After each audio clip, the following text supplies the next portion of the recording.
مفسرین نے لکھا ہے قبول حق سے محرومی کی 3 باتیں ہیں، جس میں یہ 3 باتیں ہوں گی تو حق قبول نہیں کر سکے گا، حق بات سے محروم رہ جائے گا، حق قبول نہیں کر سکے گا، حق قبول باتیں ہوں گی تو حق قبول نہیں کر سکے گا۔ تو یہاں غور سے سنو، بعض اوقات ہمارے سامنے کھڑا ہوتا ہے لیکن ہم آپ کی دوسری طرف ہوتے ہیں، ہمیں پتہ ہے یہ حق ہے، یہ سچ ہے، مانتے ہیں لیکن قبول نہیں کرتے۔ یہ 3 باتیں ہیں، ان تینوں میں سے کوئی ایک بات ہوگی جس کی وجہ سے حق کی قبولیت سے معروف ہوتا ہے۔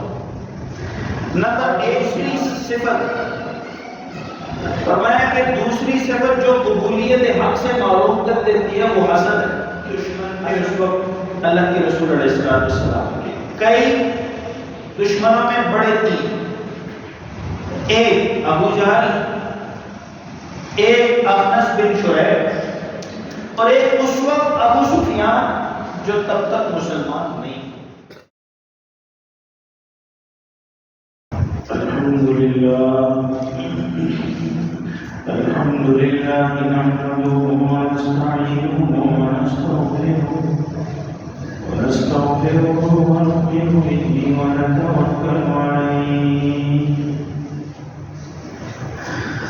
ونعوذ بالله من شرور أنفسنا ومن سيئات أعمالنا من يهده الله فلا مضل له ومن يضلل فلا هادي له ونشهد أن لا إله إلا الله وحده لا شريك له ونشهد أن سيدنا ومولانا محمدا عبده ورسوله أرسله بالحق بشيرا ونذيرا وداعيا إلى الله بإذنه وسراجا منيرا أما بعد فأعوذ بالله من الشيطان الرجيم بسم الله الرحمن الرحيم وإذا سمعوا ما أنزل إلى الرسول ترى أعينهم تفيض من الدمع مما عرفوا من الحق يقولون ربنا آمنا فاكتبنا مع الشاهدين وما لنا لا نؤمن بالله وما جاءنا من الحق ونطمع أن يدخلنا ربنا مع القوم الصالحين فأثابهم الله بما قالوا جنات تجري من تحتها الأنهار خالدين فيها وذلك جزاء المحسنين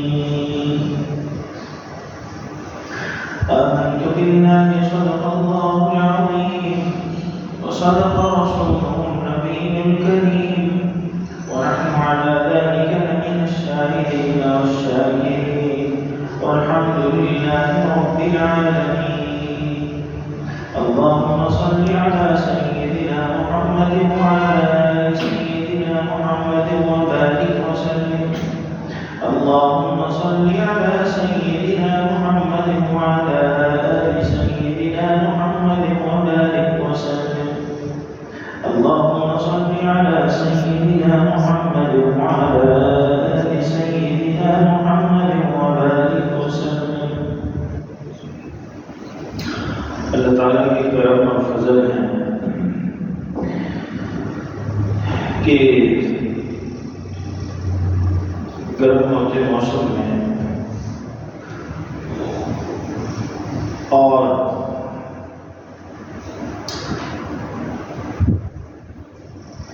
مسجد کے اس ماحول میں اللہ تعالیٰ نے ہمیں کچھ لمحے بیٹھنے کی توفیق عطا فرمائی ہے۔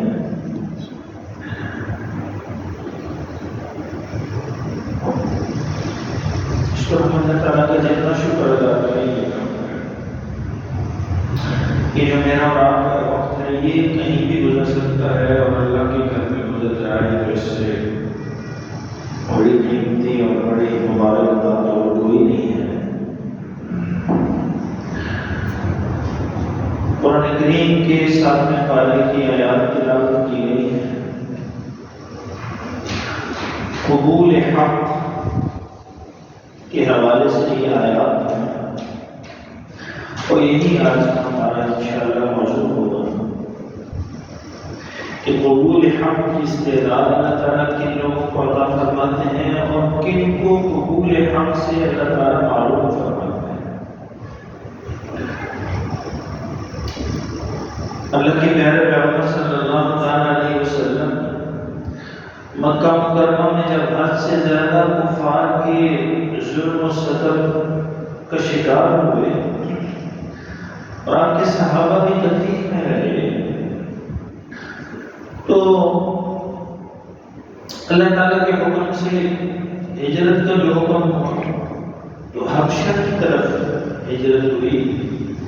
حبشہ آج کے ایتھوپیا کو حبشہ کہتے ہیں، جو آج کا ملک ہے ایتھوپیا، وہاں اس وقت حبشہ کہتے تھے۔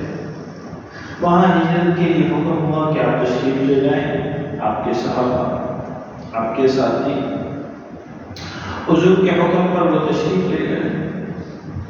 مفسرین نے ان آیات کی تفسیر میں دو باتیں لکھی ہیں۔ ایک بات تو یہ لکھی ہے کہ جب جو حبشہ کے بادشاہ ہیں، جو ملک معلوم ہوا کہ ان کے ملک میں کچھ لوگ آئے ہیں اپنے علاقے کو، اپنی زمین کو چھوڑ کر،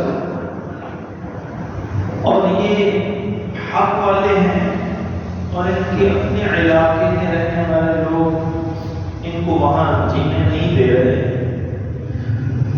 تو حبشہ کے بادشاہ نے ان کو اپنے دربار میں بلایا۔ اور یہ جو مہاجرین ہیں ان میں حضرت جعفر رضی اللہ تعالیٰ عنہ بھی ہیں، جو حضرت علی کے بھائی ہیں، حضور کے چچا زاد ہیں، یہ بھی ہے۔ تو یہ تشریف لے گئے، تو حضرت جعفر رضی اللہ تعالیٰ عنہ نے جو حبشہ کے بادشاہ کے دربار میں جو بات چیت کی، اس کو قرآن کریم کی آیات کی تلاوت کی، اور مفسرین نے لکھا ہے کہ قرآن کریم کی آیات کی تلاوت کی وجہ سے دو باتیں لکھی ہیں، ایک یہ اور ایک دوسری، وہ بھی عرض کر دیتے ہیں کہ جب حضرت جعفر رضی اللہ تعالیٰ نے قرآن کریم کی آیات کو اپنی گفتگو میں لایا، تلاوت کی، تو حبشہ کے بادشاہ کی آنکھوں سے، جو عیسائی بادشاہ تھے، آنکھوں سے آنسو بہنے لگے قرآن کریم کی آیات کو سن کر، حق کو سن کر۔ تو مفسرین نے فرمایا کہ یہ آیت اس واقعے کی طرف اشارہ ہے۔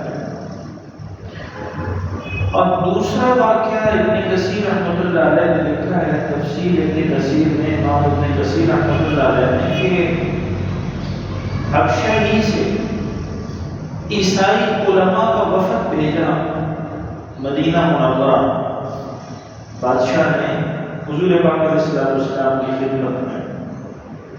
وہ جو عیسائی علماء تھے، نصارہ کے علماء، عیسائی حضرات کے علماء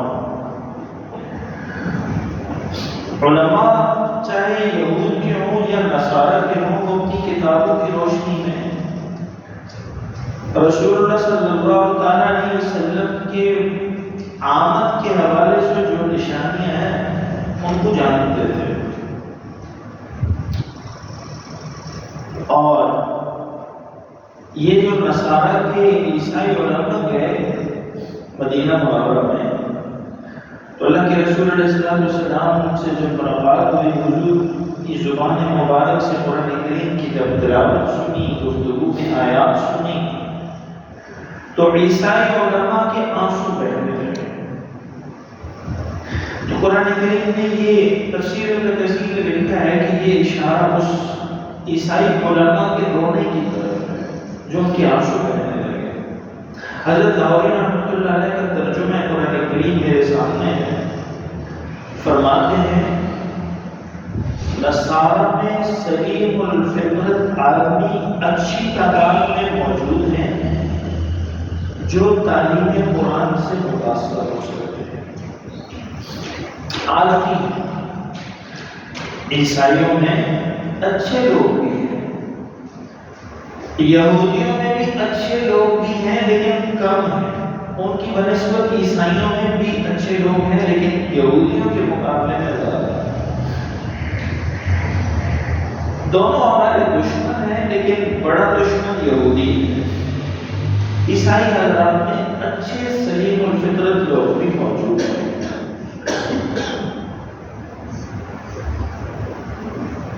موضوع سے ہٹ جائے گا رخ، ورنہ اس پر مثالیں بھی پیش کی جا سکتی ہیں، اور رسول اللہ صلی اللہ علیہ وسلم کی کچھ پیشن گوئیاں ہیں نصارہ کے بارے میں، وہ بھی سامنے لائی جا سکتی ہیں۔ اسی لیے میں عرض کیا کرتا ہوں اپنی گفتگو کہ ہمارے ساتھ اس معاشرے میں غیر مسلموں میں اقلیتوں میں عیسائی زیادہ ہیں اور وہ ہمارے حسن سلوک کے مستحق ہیں، ہم ان کو کسی اور نظر سے دیکھتے ہیں، حالانکہ بحیثیت انسان اور بحیثیت ملکی شہری ہمارا ان کے ساتھ رشتہ ہے، انسان کا رشتہ بھی ہے اور اس ملک کی شہری ہونے کا رشتہ بھی ہے، ہمارے بہتر سلوک کے مستحق ہیں۔ قرآن کریم کہہ رہا ہے کہ ان میں ایسے لوگ ہیں جو قرآن کریم کی تعلیمات سے متاثر ہو جاتے ہیں۔ اسی لیے عیسائیوں میں اسلام کے قبول کرنے کی شرح دنیا میں آج بھی زیادہ ہے یہودیوں کی نسبت، یہودیوں میں کم ہے، عیسائیوں میں زیادہ ہے۔ قرآن کریم کے مبارک الفاظ اور ان کا مفہوم ترجمہ ہم اگر سمجھ لیں تو بات واضح ہو جائے گی۔ میں اذا سمعوا ما انزل، جب اس چیز کو سنتے ہیں جو اتری ہے، اتاری گئی ہے، الی رسول، رسول پر، کون سے رسول؟ جو اس وقت موجود ہیں، محمد صلی اللہ علیہ وسلم۔ ترا، تو دیکھے گا، اے مخاطب تو دیکھے گا کہ جب یہ کچھ چیز کو سنتے ہیں جو رسول اللہ پر اتاری گئی ہے، یعنی قرآن کریم، اعینہم، ان کی آنکھوں کو، تفیض من الدمع، جو آنسوؤں سے بہتی ہیں، کہ قرآن سنتے ہیں تو ان کے دل پر قرآن ایسا اثر کرتا ہے کہ ان کی آنکھیں آنسوؤں سے بہتی ہیں۔ لیکن اس میں ایک اور بات بھی ہے کہ قرآن کریم کہہ رہا ہے کہ انصاف پسند عیسائی بھی قرآن کریم کو سنے گا تو اس کی آنکھوں سے آنسو آئیں گے، لیکن ہم مسلمانوں کے ہماری آنکھیں خالی ہوں گی، اس لیے ہمیں پتہ ہی نہیں ہے کہ قرآن کریم ہے کیا، بالکل ناواقف سے۔ تو اللہ تعالیٰ ہماری یہ جو دوری ہے قرآن سے، اس کو ختم فرمائے اور ہمیں قرآن پاک کے ساتھ تعلق اور جوڑ نصیب فرمائے۔ فرمایا ہے مخاطب تو دیکھے گا ان کی آنکھوں کو کہ جب یہ اس چیز کو سنتے ہیں جو رسول اللہ کا اتری ہے یعنی قرآن، تو ان کی آنکھوں سے آنسو بہتے ہیں۔ مما عرفوا من الحق، آنسو کیوں بہتے ہیں؟ اس لیے کہ انہوں نے حق کو پہچان لیا، ان کو معلوم ہے یہ جو رسول اللہ کہہ رہے ہیں یہ حق اور سچ ہے۔ یقولون، اور یہ پھر کہتے ہیں، جیسے کہ میں نے واقعہ عرض کیا، اگر نجاشی کے واقعے کو لیں، حبشہ کے بادشاہ کو، کہ جب ان کے دربار میں حضرت جعفر رضی اللہ تعالیٰ عنہ نے قرآن کریم اپنی گفتگو میں اس کی تلاوت کی تو نجاشی بادشاہ حبشہ کے آنسو بہنے لگے۔ یا وہ واقعہ ہے جو مفسرین نے لکھا ہے کہ عیسائی علماء جو رسول اللہ صلی اللہ علیہ وسلم کی خدمت میں مدینہ منورہ میں تشریف لائے اور حضور پاک علیہ السلام نے اپنی گفتگو میں قرآن کریم کو جب تلاوت کیا تو عیسائی علماء کی آنکھوں سے آنسو بہنے لگے اور انہوں نے حق کو پہچان لیا۔ اور نجاشی کا واقعہ ہوا تو تب بھی علماء نے لکھا ہے اس نے اسلام قبول کر لیا، اور یہ عیسائی علماء ہو تو تب بھی لکھا ہے کہ انہوں نے ایمان لے آئے، اسلام قبول کر لیا۔ قرآن ان کے ایمان کی گواہی دے رہا ہے۔ یقولون، یہ کہتے ہیں، یہ رونے والے، یہ جو رونے والے ہیں حق کو سن کر، قرآن کو سن کر، حق کیا ہے؟ یہ حق ہے، یہ قرآن حق ہے، حق اور سچ ہے. یہ جب سنتے ہیں تو ان کی آنکھوں سے آنسو بہتے ہیں.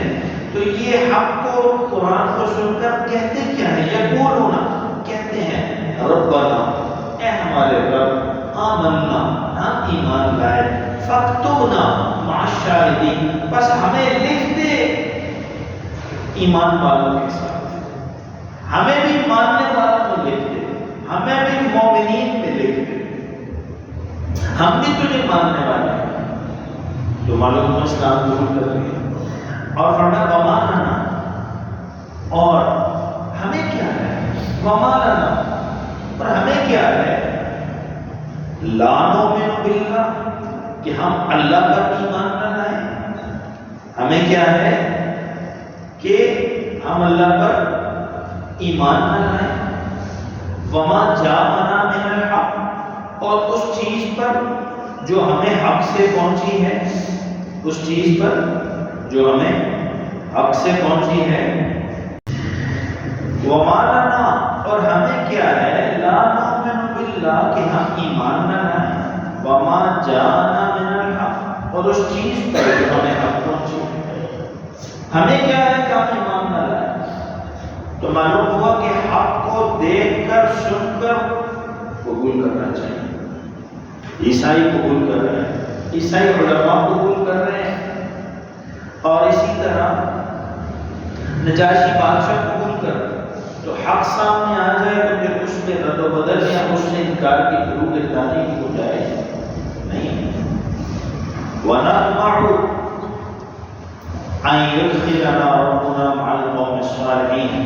اب وہ کہہ رہے ہیں, کہنے والوں نے کہا ہوگا کہ تم کیوں اسلام پر ایمان لیا, ایمان قبول کر لیا, اسلام قبول کر لیا, تم نے کیوں کیا؟ تو جواب میں انہوں نے یہ کہا وما لنا لا نؤمن باللہ وما جاءنا من الحق. ہم کیوں نہ اللہ پر ایمان لائیں اور اس چیز پر جو ہمیں حق سے پہنچی ہے, قرآن کریم رسول اللہ سے ہمیں حق کے ذریعے پہنچی ہے, حق اور سچ ہے. وَنَطْمَعُ أَن يُدْخِلَنَا رَبُّنَا مَعَ الْقَوْمِ الصَّالِحِينَ. فرمانے لگے, قرآن کریم کہہ رہا ہے کہ وہ کہنے لگے ہمیں اللہ سے طمع اور امید ہے کہ اللہ تعالیٰ ہمیں نیک لوگوں میں داخل کرے گا, یہاں بھی اور آخرت میں. فَأَثَابَهُمُ اللَّهُ بِمَا قَالُوا. اللہ تعالیٰ نے بھی فوراً خوشخبری دے دی. فَأَثَابَهُمُ اللَّهُ بِمَا قَالُوا. پھر اللہ نے ان کو دے دیا ان کی اس کہنے پر, یہ جو انہوں نے بات کی تو اللہ نے ان کو دے دیا. فَأَثَابَهُمُ اللَّهُ بِمَا قَالُوا. ساتھ وہ بیٹھ کو ذرا بلانا ہوتا ہے, اس کو بولو مجھے نہیں دیا. فَأَثَابَهُمُ اللَّهُ بِمَا قَالُوا. پھر اللہ نے ان کو دے دیا ان کی اس کہنے کے بدلے میں. کیا دیا؟ جنات تجری من تحتها الانہار, ایسے باغ دیے جن کے نیچے نہریں بہتی ہیں. خالدین فیہا, ہمیشہ ان باغوں میں رہیں گے. ذالک جزاء المحسنین. اللہ تعالیٰ فرما رہے ہیں نیکوکاروں کی, نیکی کی, اچھائی کی, ہر چیز کی کوئی قیمت ہوتی ہے, کوئی صلہ ہوتا ہے.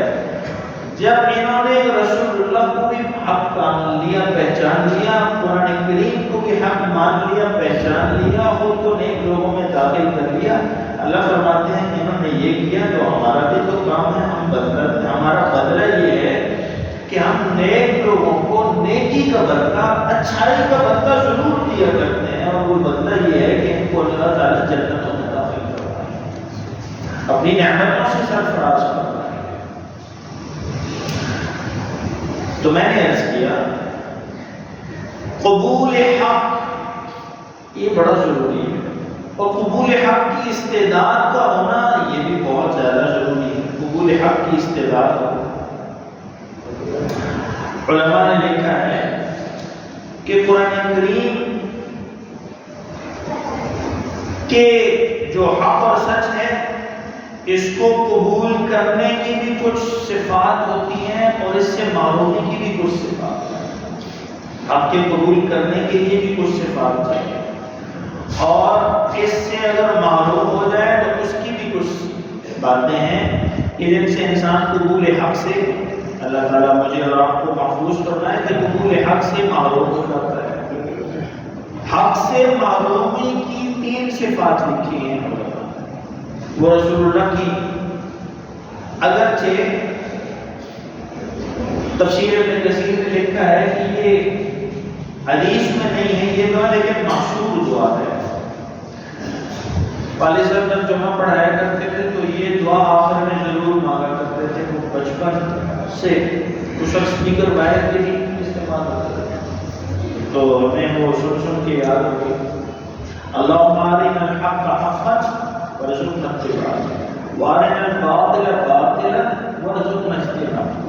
یا اللہ مجھے حق کا حق ہونا دکھلائیے اور اس کی اتباع کی بھی توفیق عطا فرمائیے، اور باطل کا باطل ہونا بھی دکھلائیے، بتائیے اور اس سے بچنے کی بھی توفیق عطا فرمائیے کہ انسان کو حق کا حق ہونا پتہ چلے کہ یہ حق ہے. اب بات کرتے ہیں دیکھیں بیمار ہوگا بخار ہوگا تو اچھی سے اچھی چیز کھائے گا تو کہے گا کڑوی ہے، حالانکہ وہ چیز کڑوی نہیں ہوگی، اس کی زبان کڑوی ہے، ذائقہ کڑوا ہے. تو اس لیے قبول حق کی کچھ صفات ہیں کہ جو صفات ہوں تو انسان حق کو قبول کرتا ہے، اور کچھ چیزیں ایسی ہیں کہ اگر وہ ہوں تو حق سے معلوم ہوتا ہے. مفسرین نے لکھا ہے قبول حق سے معلومی کی 3 باتیں ہیں، جس میں یہ 3 باتیں ہوں گی تو حق قبول نہیں کر سکے. حق بات سے معروف رہ جائے گا، حق قبول نہیں کر سکے گا. حق قبول نہیں کر سکے گا جس میں یہ 3 باتیں ہوں گی تو حق قبول نہیں کر سکے گا. تو یہ غور سے سنو. بعض اوقات حق ہمارے سامنے کھڑا ہوتا ہے لیکن ہم حق کی دوسری طرف ہوتے ہیں. ہمیں پتہ ہے یہ حق ہے، یہ سچ ہے، مانتے ہیں لیکن قبول نہیں کرتے. یہ 3 باتیں ہیں، ان تینوں میں سے کوئی ایک بات ہوگی جس کی وجہ سے حق کی قبولیت سے معروف ہو جاتا ہے. نمبر 1 جہالت. جہالت ہوگی تو حق کو قبول نہیں کرے گا.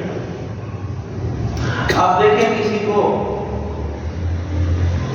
اگر کہا جائے کہ یہ کام کہیں کوئی جنازہ کا کچھ عرصہ پہلے تو انہوں نے جنازہ اٹھایا اور وہ نعرے لگانے شروع کر دی، کلمہ شہادت لوگ لگاتے ہیں تو ہم منع کرتے ہیں کہ یہ نعرے نہ لگائے، تو قرآن و سنت سے اس کا ثبوت نہیں. تو میں نے ان سے تعلق تھا رشتے کا، تو میں نے انہیں عرض کیا ان کو کہ بھائی یہ نعرے لگانے کا وقت نہیں ہے، خاموشی سے چلو. تو وہ آگے سے کہنے لگے کہ جی تو کیا ہو گیا اگر ہم نے کہہ دیا، ہمارے بڑے بھی کرتے ہیں. حالانکہ بات کیا ہے، حق قبول، حق سامنے آ جائے اور صحیح بات ہو، حق بات ہو تو اس کو قبول کرو. ہاں حق بات نہیں ہے تو اس میں دلیل ہو سکتی ہے. تو جہالت ایسی چیز ہے کہ وہ قبولیت حق میں سے انسان کو معلوم کر دیتے ہیں. عربی کا مقولہ ہے، عرب کہتے ہیں کہ انسان جس چیز سے جاہل ہو اس کا دشمن ہوتا ہے، جس چیز کو جانتا نہ اس کا دشمن ہو جاتا ہے، اور جان لے تو پھر سمجھ جاتا ہے. تو پہلی صفت کیا ہوئی جو حق سے معلوم کر دیتی ہے انسان کو؟ جہالت. اور جہالت کا توڑ ہے علم، اور علم کا مرکز اور منبع ہے قرآن و سنت، کتاب و سنت، اللہ کا فرمان اور پیغمبر کا عمل اور طریقہ اور فرمان. یہی ایک معیار حق تو یہی بات ہے. نہ اللہ کا کہا آگے پیچھے ہو سکتا ہے، نہ غلط ہو سکتا ہے، نہ رسول اللہ کا کہا فرمایا ہوا کوئی کمی بیشی ہو سکتی ہے، پوری باتیں ہیں دونوں۔ تو پہلی چیز قبولیت حق سے معلومی کی جو 3 صفات ہیں، ان میں پہلی چیز یہ ہے کہ جو نہیں ہونی چاہیے وہ جہالت ہے۔ جاہل ہوگا تو حق کو قبول نہیں کرے۔ علم کا ہونا، چیز کا جاننا، یہ بڑا ضروری ہے۔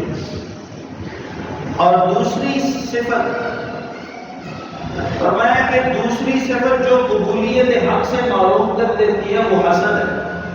حسد رسول اللہ صلی اللہ تعالی علیہ وسلم نے فرمایا حسد نیکیوں کو ایسے کھا جاتا ہے جیسے آگ سوکھی لکڑی کو پالت کر دیتی ہے۔ حسد ایسے، حسد کس کو کہتے ہیں؟ بڑا ہوا ہے ہمارا اور میرا رابطہ معاشرہ حسد سے، خود ہم بھی مبتلا ہوتے ہیں۔ یہ نہیں ہے کہ ہمارے مخاطب کوئی ایسے لوگ ہوں جو یہاں نہ ہوں، خود ہمارے اندر بھی یہ کمزوری ہے۔ اور حسد کی مذمت میں ایک مختصر واقعہ اللہ تعالیٰ دل میں ڈال رہے ہیں، وہ عرض کر دوں تو آپ کو اس کی مذمت کا اندازہ ہو جائے گا۔ مجھے اور آپ کو اللہ تعالیٰ حسد سے محفوظ کرتا ہے، بہت بڑی برائی۔ آسان طریقہ اس کو سمجھانے کا یہ بھی ہے کہ حاسد یہ چاہ رہا ہوتا ہے کہ میرے علم کے مطابق تو یہ شخص انسان یا آدمی اس نعمت کا مستحق نہیں تھا، اللہ تو نے اس کو کیوں دی؟ تو اللہ کے علم پر اور اللہ کے فیصلے پر معترض ہے۔ مثال لے لیں، کسی کا اچھا گھر ہے، اللہ تعالیٰ نے اس کو اچھا گھر دے دیا، تو آپ کو حسد ہے کہ یہ تو مجھ سے قوم میں کمزور ہے، پیسے میں کمزور ہے، طاقت میں کمزور ہے، روابط رکھ رکھاو میں کمزور ہے، اولاد مال میں کمزور ہے، لیکن گھر نیا بنا دیا، اب یہ پریشان ہے۔ اب اس کا علم یہ کہتا ہے، اس کی جمع تفریق یہ کہتی ہے کہ یہ اس قابل نہیں تھا کہ اس کو ابھی گھر دیا جاتا، تو اللہ نے اس کو کیوں دے دیا؟ میرے علم کے مطابق تو یہ اس قابل نہیں تھی۔ تو حسد ایسی بری چیز ہے کہ مفسرین نے لکھا، صاحب تفسیر ابن کثیر نے رحمۃ اللہ تعالی علیہ، کہ رسول اللہ صلی اللہ تعالی علیہ وسلم جب مکہ مکرمہ میں شروع کے زمانے میں رات کو تلاوت فرماتے قرآن کریم کی، تو حضور کی تلاوت کو سن کر لوگ مسلمان ہوتے ہیں، اثر کرتا قرآن کریم۔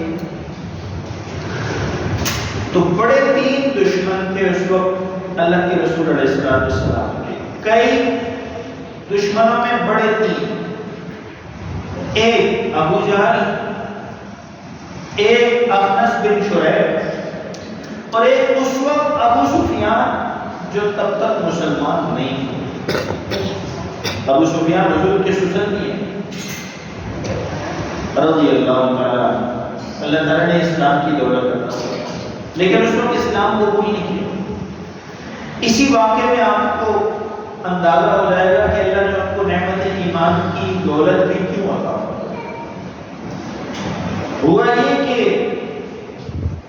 یہ تینوں دوست بھی تھے، اور یہ تینوں رسول اللہ صلی اللہ علیہ وسلم کا قرآن رات کو سننے کے لیے چھپ کر آئے، اور تینوں نے لہجہ سنا۔ اور ہوا یہ کہ پھر جب صبح جھٹپٹے میں جانے لگے تو ایک دوسرے کو مل گئے۔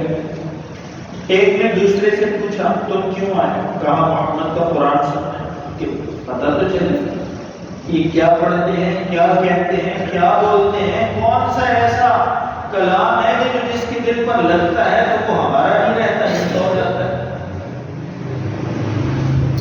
تو اخنس بن شریح نے پوچھا ابو سفیان سے، کہا تم کیوں؟ کہا میں تو اس لیے۔ ابو سفیان نے پوچھا تم کیوں؟ کہا میں بھی قرآن سننا ہے کہ پتہ تو چلے ہمارے دشمن ہے رسول اللہ، تو معلوم تو دشمن کیا بول رہا ہے، کیا کہہ رہا ہے، ایسی کون سی بات کر رہے ہیں حضور کہ جو جس کے کام میں پڑتی ہے وہ کی طرف ہو جاتا ہے۔ تو میں اس لیے آیا سننے کے لیے۔ ابو جہل سے پوچھا تم کیوں؟ کہا میں بھی قرآن سننے آیا، میں بھی تو معلوم کرنے آیا کہ محمد کیا کہتے ہیں، کیا پڑھتے ہیں۔ یہ کہتے ہیں مجھ پر اللہ کی کلام نازل ہوتی ہے، تو یہ کیا ہے، کیا چیز ہے؟ تو انہوں نے تینوں نے کہا کہ بھائی آپس میں دوبارہ نہیں پڑھا۔ لوگ اگر ہمیں کمزور لوگ دیکھ لیں گے کہ یہ اتنے بڑے بڑے سردار لوگ اس طرح چھپ چھپ کے قرآن سن رہے ہیں، تو یہ اور مسلمان ہو جائے گی، یہ ہمارے لیے اور مصیبت ہو جائے گی۔ تو تینوں نے فیصلہ کیا کہ دوبارہ ایسا نہیں کریں گے۔ تفسیر میں لکھا ہے کہ دوسری رات کو اللہ تعالیٰ نے پھر قرآن کی تاثیر ہوتی ہے۔ میں اس لیے عرض کرتا ہوں ہمارے خطیب حضرات وہ قرآن کریم سے ہٹ کے چیزوں کو بعض اوقات ان کے ذریعے سمجھتے ہیں کہ اثر ہوگا شعروں میں اور ان چیزوں میں، تو کوئی چیز قرآن کریم سے زیادہ اثر کرنے والی نہیں ہے دلوں میں، اور ہر چیز کو چیلنج کیا جا سکتا ہے، قرآن کریم کو کوئی چیلنج نہیں کر سکتا۔ اللہ کے رسول کا کلمہ پڑھا ہوگا تو قرآن دل پر کہیں نہ کہیں چوٹ لگا دے گا۔ تو دوسرے دن پھر بے چینی ہوئی، پھر آئے، صبح پھر مل گئے، ایک دوسرے سے پھر ملاقات ہو گئی، پوچھا ہاں، تو کہا میں بھی نہیں رہ سکتا، میں نے کہا میں بھی سن لو، دوسرے نے کہا میں بھی، تیسرے نے کہا، تو پھر عہد کیا کہ اب دوبارہ ہم اس طرح نہیں کریں گے، خفیہ طور پر رسول اللہ صلی اللہ علیہ وسلم کا قرآن نہیں سنیں گے۔ اب اللہ تعالیٰ نے تیسرے دن پھر تینوں کو لایا۔ میں نے عرض کیا 3 نام، اخنس بن شریح، ابو سفیان جو اس وقت تک مسلمان نہیں ہوئے تھے، اور ابو جہل، تینوں دوست بھی تھے، سردار بھی تھے، بادشاہ بھی تھے، پیسے والے بھی تھے، بڑے لوگ تھے مکہ کے۔ تو تینوں تیسری رات کو پھر آئے، اور رسول اللہ صلی اللہ علیہ وسلم جو رات کو قرآن کریم کی تلاوت فرماتے نوافل میں، وہ سن لی۔ تو اخنس بن شریح دوبارہ ملے نہیں صبح، اپنا اپنا نکل گئے۔ تو اخنس بن شریح کے بارے میں آتا ہے تینوں میں سے یہ اخنس بن شریح چلے گئے ابو سفیان کے پاس، کہا تم نے بھی سنا محمد صلی اللہ علیہ وسلم جو کلام پڑھتے ہیں اور کہتے ہیں کہ یہ اللہ کی طرف سے نازل کردہ اللہ کی کلام اور کتاب ہے؟ میں نے بھی سنا، تم نے سنا، تو تمہارا کیا تجزیہ ہے، یہ کیا چیز ہے؟ تو ابو سفیان نے فرمایا یہی بات ان کے قبول اسلام کی طرف اشارہ کرتی ہے کہ طبیعت میں ایسی چیز اللہ نے ڈال رکھی تھی کہ آخر اللہ نے نعمت ایمان عطا فرمائی۔ تو اخنس بن شریح نے پوچھا ابو سفیان تم بتاؤ، تم نے یہ جو سنا ہے تو یہ کیا چیز ہے، تم کیوں سنتے؟ تو ابو سفیان کہنے لگے کہ حضور پاک علیہ السلام اگرچہ ہمارے دشمن ہیں، ہماری ان سے دشمنی ہے، لیکن میں نے دیکھا کہ جو وہ قرآن کریم کی آیات تلاوت کر رہے ہیں ان میں سے کئی چیزیں ایسی ہیں جن کے میں معنی کو بھی جانتا ہوں، مراد کو بھی معلوم ہے کہ حضور جو بات کر رہے ہیں اس کا معنی کیا ہے، اس کی مراد کیا ہے۔ ہاں، بعض آیتیں حضور کی ایسی میں نے سنی ہے قرآن کی کہ جن کے معنی کا تو مجھے پتہ ہے یہ کیا کہہ رہے ہیں، ظاہر عربی زبان، لیکن مراد کا نہیں پتہ کہ اس سے مراد کیا ہے۔ یہ بات ابو جہل کے پاس گئے، اخنس بن شریح، کہا جی ہاں چودھری صاحب آپ بھی تو آتے تھے، رات کو سنتے تھے قرآن کریم چھوڑ کر، کیا کہتے ہو تم جو حضور کی تلاوت کو کان لگاتے تھے، تو کیا ہے یہ؟ تو ابو جہل نے کہا بات سنو، یہ بات آپ ذہن میں رکھیے کہ ابو جہل رسول اللہ کے سگے چچاؤں میں سے نہیں ہے، رشتے کا چچا۔ تو مفسرین نے لکھا ہے کہ ابو جہل نے کہا اخنس بات سنو، بات یہ ہے کہ محمد کا قبیلہ لوگوں کو کھانا کھلاتا تھا تو ہم نے بھی کھانا کھلانا شروع کیا، عبد مناف عبد المطلب کی اولاد کھلاتی تھی، ہم بھی کھلاتے تھے، مقابلہ کر لیتے تھے، برابر سرابر ہوتا تھا۔ یہ پانی پلاتے تھے، ہم بھی پانی پلاتے تھے، یہ لوگوں کو سواریاں دیتے تھے، ہم بھی سواریاں دیتے تھے، یہ لوگوں کو تحفے تحائف دیتے تھے، ہم بھی تحفے تحائف دیتے تھے، یہ حاجیوں کی خدمت کرتے تھے، ہم بھی حاجیوں کی خدمت کرتے تھے، یہ مسکین مسافر کا خیال رکھتے تھے، ہم بھی اپنی طرف سے کوشش کر کے کرتے تھے۔ لیکن بات یہ ہے، اب یہ پیغمبر ہمارے مقابلے میں لے آئے ہیں، کہتے ہیں یہ نبی ہے اور اس پر ایمان لاؤ، تو میرے پاس نبی تو کوئی نہیں ہے، اب میں نبی کہاں سے؟ نبی کا توڑ تو میں نہیں کر سکتا ہے، ہر چیز میں ہم نے ان کا مقابلہ کیا ہے، لیکن نبوت کے معاملے میں اب میں نبی کہاں سے ان کے مقابلے میں میدان میں اتاروں کہ ہم اور یہ برابر ہو جائیں، ہماری ان سے ٹسل ہے۔ تو ہمارے بزرگ ہیں وہ فرماتے ہوتے ہیں نصیحت کے طور پر، آج کی ساری بات اگر آپ کو یاد نہ رہے گا، ایک لفظ تو ایک بات تو یاد رہ جاتی ہے، زندگی کا سبب بھی ہو جاتا ہے۔ پوری جتنی بات میں نے عرض کی نہیں یاد رہتی، ذہن سے اتر جاتی ہے۔ ایک بات زندگی میں ڈال لیں، اپنے بچوں کو بھی بتائیں، خود بھی ذہن میں ڈال لیں، انسان اگر حسد کرنے پر آ جائے تو اللہ تعالیٰ اسے ابو جہل بنا۔ حضور کے ساتھ کیا تھا؟ حسد اور کچھ بھی۔ یہود کا رسول اللہ صلی اللہ علیہ وسلم کے ساتھ کیا ٹسل ہے؟ حسد ہے۔ حسد ہے کہ بنو اسحاق اور بنو ابراہیم کی جو نسل ہے اس میں ہماری شاخ میں پیغمبر نہیں آ سکتے، اور اسماعیل بنو اسماعیل میں ابراہیم کی شاخ بنو اسماعیل میں، پیچھے دادا تو ایک ہی ہے، بزرگ تو بڑے ایک ہی ہیں۔ ہمارے قبیلے میں، ہماری نسل میں، ہماری اولاد میں نبی نہیں آ سکتے، اسماعیل کی اولاد میں آ سکتے، کیوں؟ کیا ہم کوئی کمزور؟ ہماری شکل بری ہے؟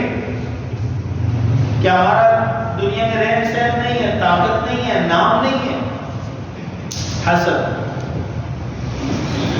ایسی بیماری ہے کہ انسان کو ابو جہل بنا دیتی ہے، اس لیے حسد سے بچے۔ کسی کے بارے میں بھی حسد محسوس ہو تو اپنے دل میں سے اس حسد کو نکالیں۔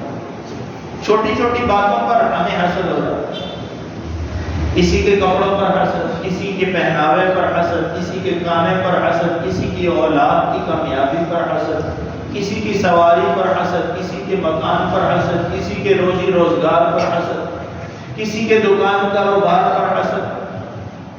حسد نہ ہو زندگی میں، یہ رب کی تقسیم ہے، اور وہ اپنے علم کے مطابق جس کو جو تقسیم کر کے عطا کرتا ہے وہ صحیح فیصلہ ہے، اس کے فیصلے پر انسان شاکی نہ ہو، شاکر ہو۔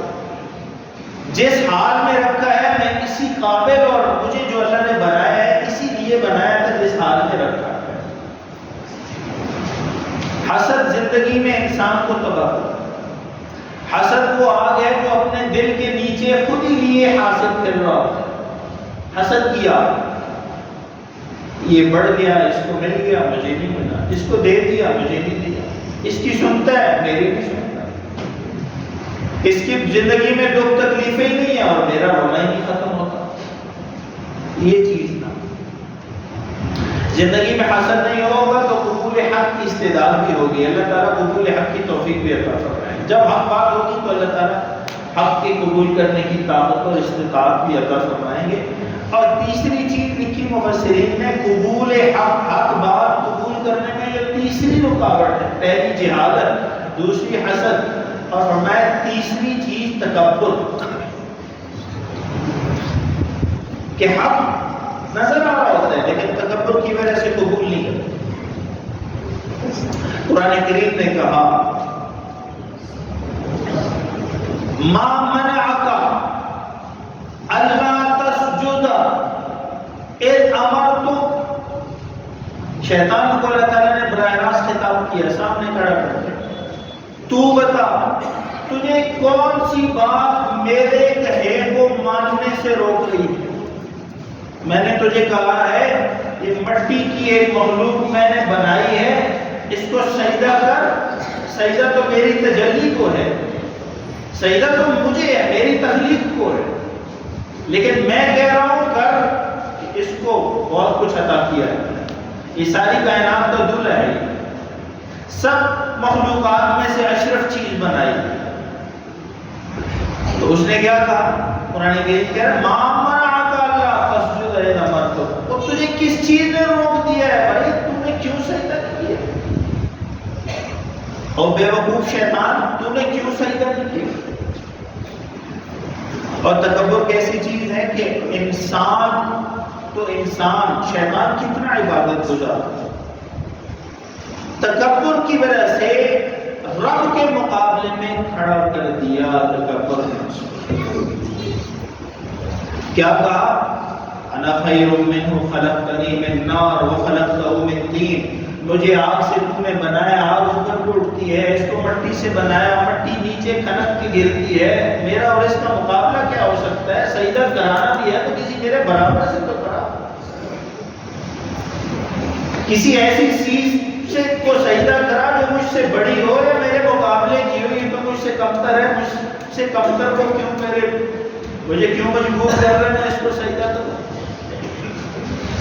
تکبر اتنی بری چیز ہے۔ اللہ تعالیٰ میری اور آپ کی تکبر سے حفاظت کرے، زندگی میں تکبر نہ ہو، حسد نہ ہو، جہالت نہ ہو، حق بات ملے اور حق بات پہ آپ کا حق اور میرا حق نہ پھر تو جھگڑے، آپ کہیں گے میں کہتا ہوں حق ہے، میں کہتا ہوں میں حق ہے۔ حق کیا ہے؟ مما عرفوا من الحق، قرآن کریم نے کہا انزل الى الرسول ترى اعینهم تفیض من الدمع مما عرفوا من الحق، جب عیسائی علماء کے آگے، جب حبشہ کے بادشاہ نجاشی کے آگے وہ چیز حق پیش کیا گیا جو آخری پیغمبر پر اللہ نے اتارا ہے، تو ان کی آنکھوں سے آنسو بہتے ہیں اور یہ حق کو پہچان لے۔ حق قرآن کریم حق ہے اور رسول اللہ کا فرمان حق ہے، کتاب و سنت حق ہے، قرآن و سنت حق ہے، اللہ کا کہا حق ہے، رسول اللہ کا فرمایا ہوا حق ہے۔ جب رسول اللہ کا فرمایا ہوا، اللہ کا بتایا ہوا سامنے آئے تو حق قبول ہو، اس سے جہالت کی وجہ سے، حسد اور تکبر کی وجہ سے اس سے روگردانی نہ ہو۔ مجھے اور آپ کو اللہ تعالیٰ عمل کی توفیق عطا فرمائے۔ بات سمیٹ نہیں سکا میں آج، موضوع ایسا ہے قبول حق کی استعداد کے حوالے سے، اور فرمایا کہ 5 صفات ہوں گی تو اللہ تعالیٰ حق کی قبولیت کی توفیق عطا فرمائے گی، یہ قبول کرے۔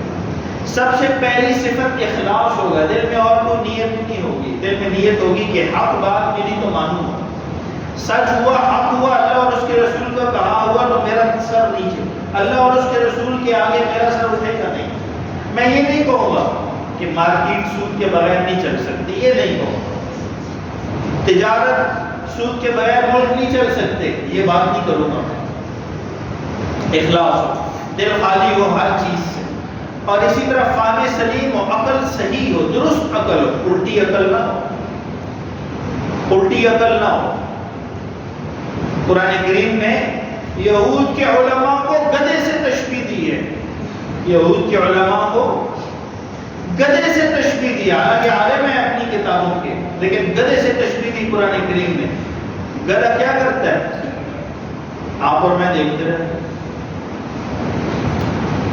گدھا، قرآن کریم نے کہا یہ یہود اور نصارہ کے علماء گدھے کی طرح، کہ کتابیں لاگی ہوئی جیسے گدھا چل رہا ہوتا ہے، وہ عالم بھی بن جاتا کتابوں سے، تو ان کا علم کے ساتھ کوئی تعلق نہیں۔ گدھے پر آپ وزن رکھتے جائیں، جتنا بھی وزن رکھیں آواز کرتا ہے، کسی گدھا رکھنے والے سے پوچھیں وہ آپ کو بتائے گا کہ گدھے پر جتنا وزن ڈالیں گے، پیٹ اس کا اگر زمین سے لگ جائے گا لیکن آواز نہیں کرے گا، اتنا کم عقل ہے، کلذین ہے۔ اور جب وزن نہیں ہوگا، خالی ہوگی پیٹ اس کی، تو اس وقت آوازیں نہیں ہوگی، ہے یا نہیں؟ جب پیٹ خالی ہوتی ہے گدھے کی تو آپ دیکھتے ہیں آوازیں دے رہا ہوتا ہے، اونچی اونچی آوازیں نکال رہے ہیں، اور جب تیرے اوپر وزن رکھ رہے ہیں اس وقت تو تیری آواز نکل گئی۔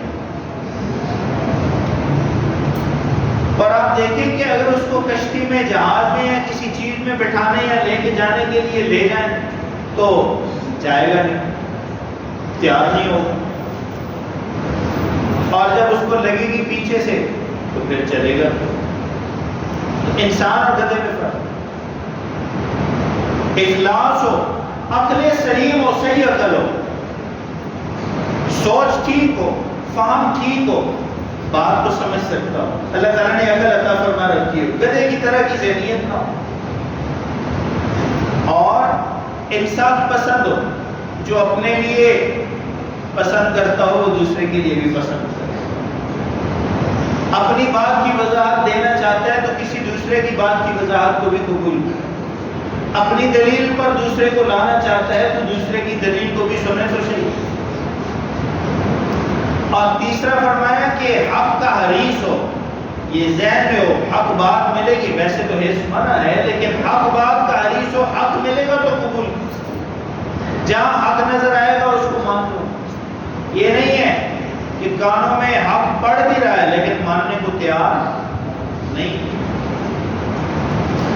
اور تیسرا فرمایا کہ پانچواں فرمایا دعوت حق، حق بات اگر مل جائے، حق کا بتلاشی ہو، حق اس کو نظر آ جائے تو پھر اس کی دعوت بھی، اس کو پھیلائے بھی، حق بات بتائے بھی، اس کو بیان بھی کرے۔ مجھے اور آپ کو اللہ تعالیٰ حق بات کی محرومی سے میری اور آپ کی حفاظت فرمائے۔ پچھلا جمعہ تھا، مختصر سے چلیں، چندہ ہو جائے، آپ کا حصہ پڑ جائے مسجد کے اخراجات میں، 2-3 منٹ میں گفتگو ختم کرتے ہیں۔ پچھلا جمعہ تھا تو پاکستان کے اوپر جنگ کے بادل اور جنگ کے سائے تھے، ہم اور آپ دعا کر رہے تھے، اور یہ جمعہ ہے ہم اور آپ اللہ تعالیٰ کا شکر ادا کر رہے ہیں، ہم اور آپ اللہ تعالیٰ کا شکر ادا کر رہے ہیں۔ بادل چھٹ گئے، دیکھی جائے گی، بول رہے ہیں پھر آئے گا، یہ ہو، دیکھ لیں گے، آئے گا تو پہلے بھی اللہ کے فضل اور کرم سے، اللہ کی طاقت اور قوت اور نصرت سے ہم یہی ہیں، آئے گا تو دیکھیں گے۔ حضور نے فرمایا دشمن کی تمنا نہ کرو، اور اگر سامنے آ جائے تو پھر پیٹھ پھیر کر بھاگنا بھی نہیں ہے۔ مسجدوں پر حملے، مدارس پر حملے، عورتیں شہید ہوئی، 5 سال کے بچے، آخری جو بچہ شہید ہوا بھاگلپور میں 5 سال ہوگا، عورتوں کو شہید کیا، بچوں کو شہید کیا، مردوں کو، بوڑھوں کو شہید کیا، مساجد اور مدارس کے گنبد اڑائے۔ مقابلے میں کیا ہوا یہ اللہ تعالیٰ مجھے اور آپ کو بتا رہے ہیں۔ میں اس دن سوچ رہا تھا، شکر الحمدللہ مجھے اللہ تعالیٰ نے اس عہد میں زندگی عطا فرمائی کہ جس عہد میں ہم نے فتح بھی دیکھی ہے، بلکہ 65 میں نے نہیں دیکھا، 71 نہیں دیکھا، کارگل دیکھا لیکن شعور کی اتنی عمر نہیں تھی، لیکن ابھی جس عمر میں ہے تو اللہ تعالیٰ نے مجھے اور آپ کو ایک فتح کا دن بھی عطا فرمایا، خوشی کا دن بھی عطا فرمایا۔ ایسی جگہ پر لگی ہے، آپ تو مسجدوں اور مدرسوں کو مار رہے ہیں، لیکن آپ کو جو مار پڑی ہے تو آپ بتا بھی نہیں سکتے کہ مارا کدھر ہے، لگی کدھر، بتا نہیں سکتے۔ اور تفصیلات جو آ رہی ہیں محب وطن صحافیوں سے، انصار عباسی، عمر چیمہ، یہ سیاست کی بات نہیں ہے۔ اچھا کسی بھائی کو اگر نام ان کا برا لگے تو وہ محسوس نہ کیا کرے۔ انصار عباسی نیک انسان ہیں، اچھے صحافی ہیں، دی نیوز میں لکھتے ہیں، عمر چیمہ وہ بھی دی نیوز میں لکھتے ہیں۔ وہ کہہ رہے ہیں کہ 2500 سے زیادہ ان کے وہ کیمرے، CCTV کیمرے جو ان کی فوجی تنصیبات کے اندر کا نظام دکھا رہے ہیں، وہ پاکستان کی فوج کے قبضے میں تھے۔ فوج سے مراد تینوں افواج ہیں۔ مجھے اور آپ کو اللہ تعالیٰ نے فتح عطا فرمائی، اس پر شکر بنتا ہے، تکبر نہیں بنتا، شکر بنتا ہے۔ قرآن کریم کی آیات میں عرض کر دیتا ہوں کہ قرآن کریم کہہ رہا ہے جب مسلمانوں کی مٹ بھیڑ ہو جائے کسی سے تو کیا طریقہ اختیار کرو۔ پاکستان کو اور انڈیا کا مقابلہ نہیں بنتا کوئی بھی، ہمارا $10 ملین کا فوج کا بجٹ ہے، ان کا $80 ملین سے زیادہ ہے، کوئی لڑائی کا تک نہیں بنتی۔ کوئی مقابلہ نہیں بنتا. اور میں یہ نہیں کہوں گا قرآن کریم کو سامنے رکھ کر کہ فوج لڑی ہے. فوج نے کوشش ضرور کی ہے، ہمارے لیے اللہ کی نصرت لڑی ہے، ہمارے لیے اللہ کی رحمت لڑی ہے، اللہ کی قدرت لڑی ہے. اسلام اور کفر کی لڑائی ہوئی ہے. بھارت اور پاکستان کی لڑائی بعد میں ہے. اسلام اور کفر آپس میں ٹکرائے ہیں. اللہ تعالیٰ نے اسلام کو فتح عطا فرمائی. قرآن کریم نے کہا یا ایھا الذین آمنوا، مختصر عرض کر رہا ہوں، اذا لقیتم الذین کفروا زحفا، یہ کسی مولوی کی بات نہیں ہے نہ یہ کسی مفتی کا قول ہے، قرآن کریم ہے. یا ایھا الذین آمنوا اذا لقیتم الذین کفروا زحفا فلا تولوهم الادبار، جب تمہارا کافروں سے مٹ بھیڑ ہو جائے، مقابلہ آ جائے، پھر پیٹ کی پھیر. نمبر 1. نمبر 2، یا ایھا الذین آمنوا اطیعوا اللہ ورسولہ ولا تولوا عنہ وانتم تسلمون، جب اللہ اور اس کا رسول کوئی بات کہہ دیں تو پھر اس سے روگردانی نہ ہو. نماز کا کہا ہے نماز ہو، روزے کا کہا ہے روزہ ہو، حج کا کہا ہے حج ہو، حقوق اللہ ہے حقوق اللہ ہو، حقوق العباد ہے حقوق العباد ہو، روگردانی نہ ہو. فرمایا یا ایھا الذین آمنوا استجیبوا للہ وللرسول اذا دعاکم لما یحییکم، جب تمہیں اللہ اور اس کا رسول اس کی طرف بلائے جس میں تمہاری زندگی ہے تو اس بات کی طرف آؤ. زندگی کس میں ہے؟ نماز میں زندگی ہے، اور عبادت میں زندگی ہے، اور اسلام میں زندگی ہے، اور اللہ کی فرما برداری میں زندگی ہے. فرمایا 3 باتیں، 3 آیات. یا ایھا الذین آمنوا لا تخونوا اللہ والرسول وتخونوا اماناتکم وانتم تعلمون. یاد رکھو فتح تب ہوگی، فتح تب ہوگی جب خیانت، دھوکہ اور جھوٹ یہ 3 چیزیں نہیں. مسلمانوں کے ممالک میں خیانت ہے، دھوکہ ہے، جھوٹ ہے. اللہ تعالیٰ نے پھر بھی بہت کرم نوازی فرمائی کہ مجھے اور آپ کو فتح عطا فرمائی. تو قرآن کہہ رہا ہے جھوٹ نہ ہو، خیانت نہ ہو، دھوکہ نہ ہو، پھر فتح اترتی ہے. اور 5واں فرمایا یا ایھا الذین آمنوا ان تتقوا اللہ یجعل لکم فرقانا ویکفر عنکم سیئاتکم ویغفر لکم ذنوبکم. اللہ اور اس کے رسول کا کہا مان کے زندگی گزارو، اللہ تعالیٰ تمہیں فیصلے کی چیز عطا فرمائیں گے. فیصلے کی چیز، فیصلے کا دن، فیصلے کی گھڑی، نصرت اور مدد، فتح عطا فرمائیں گے اگر متقی ہوگے. مغفرت بھی ہوگی، جنت بھی ہوگی، یہ دنیا بھی اچھی ہوگی، آگے بھی اچھی ہوگی. مجھے اور آپ کو اللہ تعالیٰ کا شکر ادا کرنا چاہیے. اللہ کا کروڑ بار شکر ہے کہ اللہ تعالیٰ نے مجھے اور آپ کو، میرے اور آپ کے ملک کو فتح عطا فرمائی ہے. اور اللہ نے کافر کو ذلیل کیا ہے. ہم تو ان کے ایمان کے لیے دعا کو ہے اللہ ان کو ایمان کی نعمت عطا فرمائے. ایمان نہیں ہے تو اللہ نجست و نابود فرمائے. تو اللہ نے مجھے اور آپ کو طاقت اور قوت سے دوبارہ عزت عطا فرمائی ہے، اور ان کا نام خاک میں ملا ہے. ہمارا شملہ اور سر اور ٹوپی اللہ نے اونچی کی ہے. تو یہ قرآن کریم کی آیات ہیں، ان کے مطابق ہم زندگی گزاریں گے تو اللہ تعالیٰ مزید بھی فتح عطا فرمائیں گے. پاکستان وہ کہتے ہیں، وہ کہتے ہیں، میں نہیں کہتا، وہ کہتے ہیں. پاکستان میں اس لیے نہیں کہتا، میری محبت ہے ملک، یہ پاکستان میری محبت ہے، یہ دھرتی میرا فخر ہے. وہ کہتے ہیں پٹیچر سا ملک ہے. پٹیچر سے ملک کو اللہ تعالیٰ نے اتنا کامیاب کیا ہے. میں اور آپ اگر صحیح ہو جائیں تو یہ پاکستان کہاں جا سکتا ہے؟ یہ پوری امہ کی قیادت کر سکتا ہے. کہاں اسرائیل کی فوجیں اور کہاں دیگر فوجیں. اگر ہم صحیح مسلمان ہو جائیں تو اللہ کی نصرت اور مدد اتر سکتی ہے. ویسے ہی جیسے فضائے بدر پیدا کر اتر سکتے ہیں تیری نصرت کو، گردوں سے فرشتے قطار اندر قطار. اب بھی اللہ تعالیٰ مجھے اور آپ کو فتح مبین مبارک فرمائے اور ملک کی حفاظت فرمائے اور ملک کو ہر آفت مصیبت سے اللہ تعالیٰ محفوظ فرمائے. مجھے اور آپ کو اللہ تعالیٰ قبول حق کی استعداد کی توفیق نصیب فرمائے. جو حق بات ہو، دین کی ہو، اس کو قبول کرنے کی طاقت اور توفیق عطا فرمائے.